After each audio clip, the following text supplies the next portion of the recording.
Romex, or non-metallic sheathed cable, is commonly used in both residential and small commercial buildings.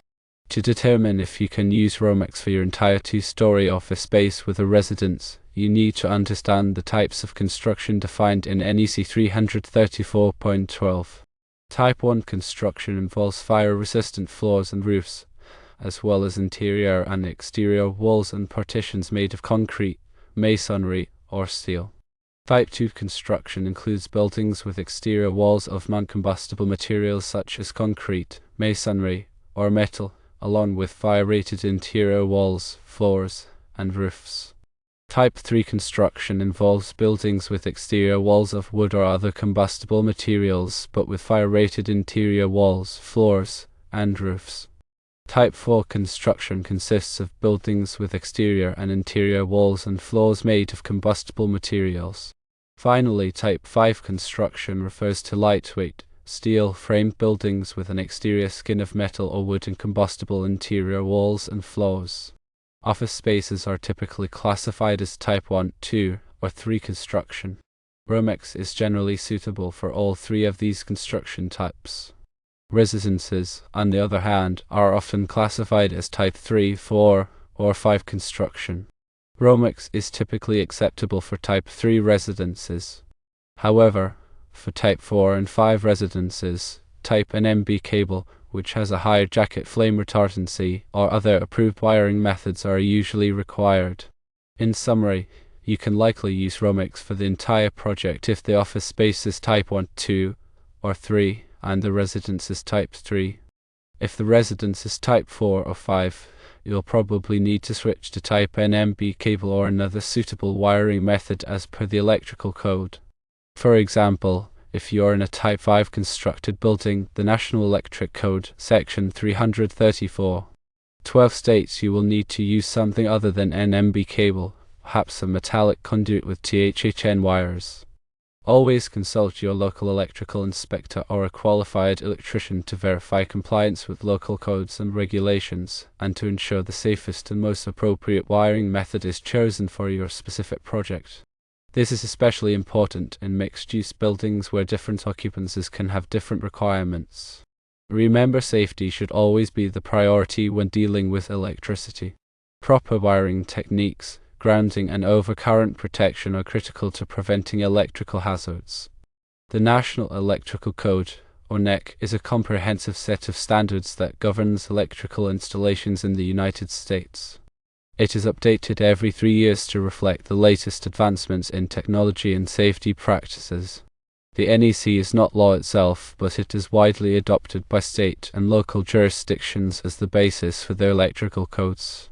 Understanding the NEC is essential for anyone involved in electrical work, from electricians and contractors to engineers and inspectors.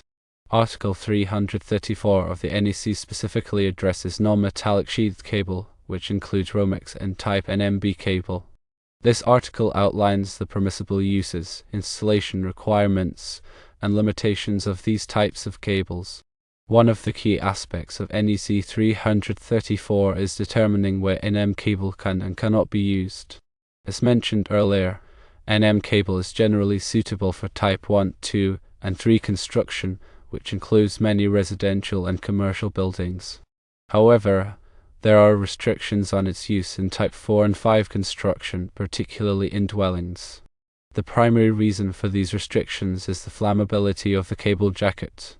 In buildings with combustible walls and floors, a fire can spread more quickly, and NM cable may contribute to the fuel load. Type NMB cable has a higher degree of flame retardancy than standard NM cable, making it a better choice for these types of construction.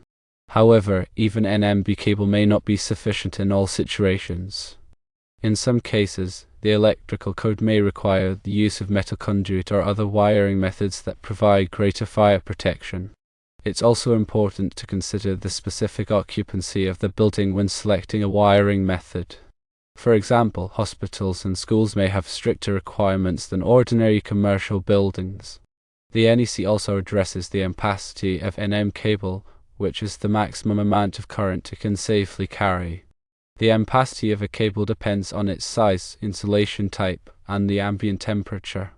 NEC Table 310.15b16 provides ampacity ratings for various types of conductors. It's crucial to select a cable size that is appropriate for the load it will be serving to prevent overheating and potential fire hazards. Another important aspect of NM cable installation is proper support and protection. NM cable must be securely fastened to the building structure at intervals specified in the NEC. It must also be protected from physical damage, such as from nails, screws, or abrasion. When running NM cable through holes in framing members, the holes must be drilled in the center of the member and must not weaken the structure. In some cases, it may be necessary to install a metal plate to protect the cable from being penetrated by fasteners. Grounding is another critical aspect of electrical safety.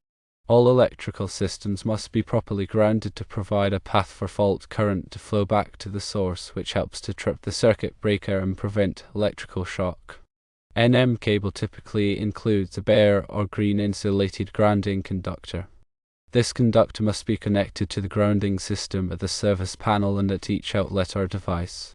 It's also important to ensure that all metal enclosures, such as junction boxes and appliance housings, are properly grounded.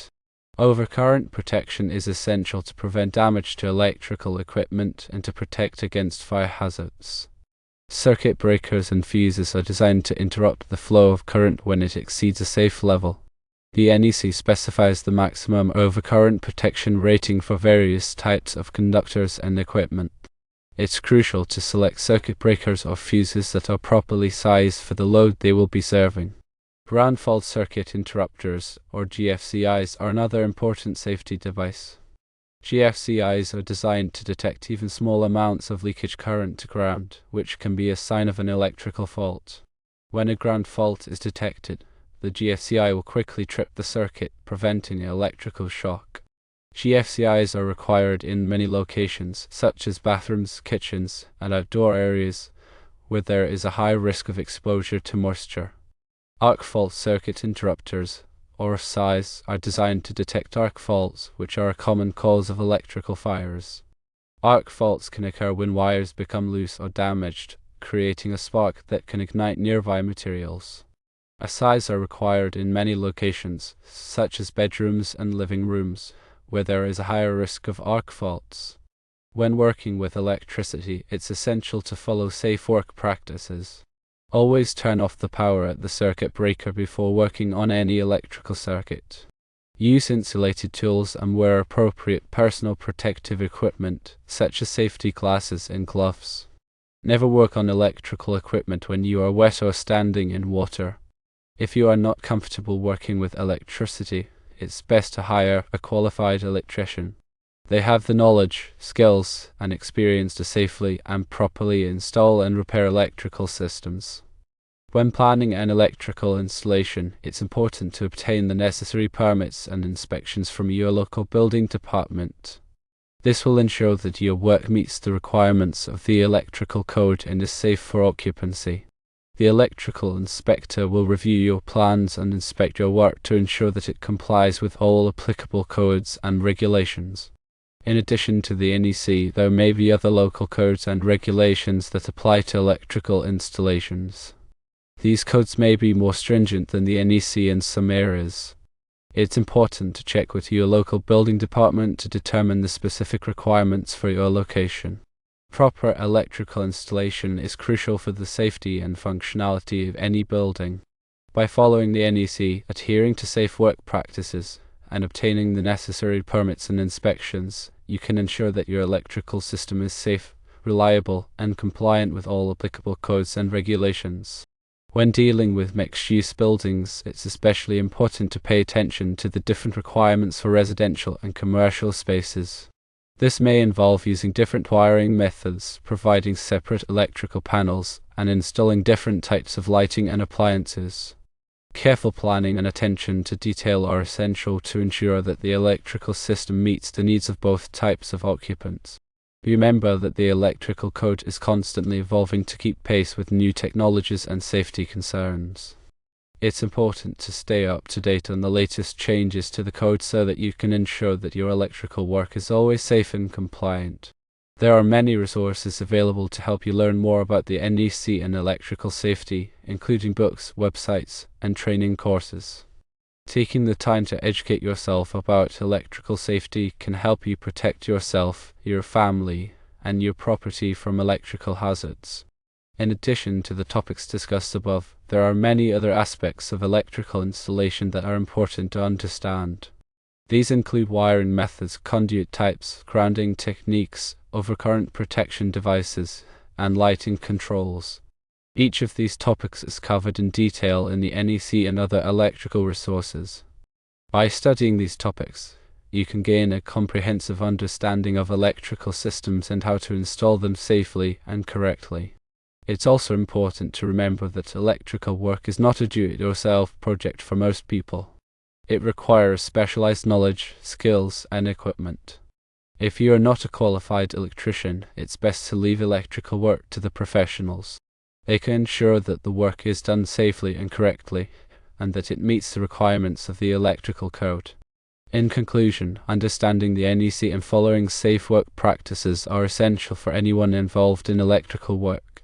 By taking the time to educate yourself about electrical safety and by hiring qualified professionals when needed, you can help to prevent electrical hazards and ensure that your electrical system is safe, reliable, and compliant with all applicable codes and regulations. This is especially critical in mixed-use buildings where the electrical needs and safety requirements may vary significantly between residential and commercial spaces.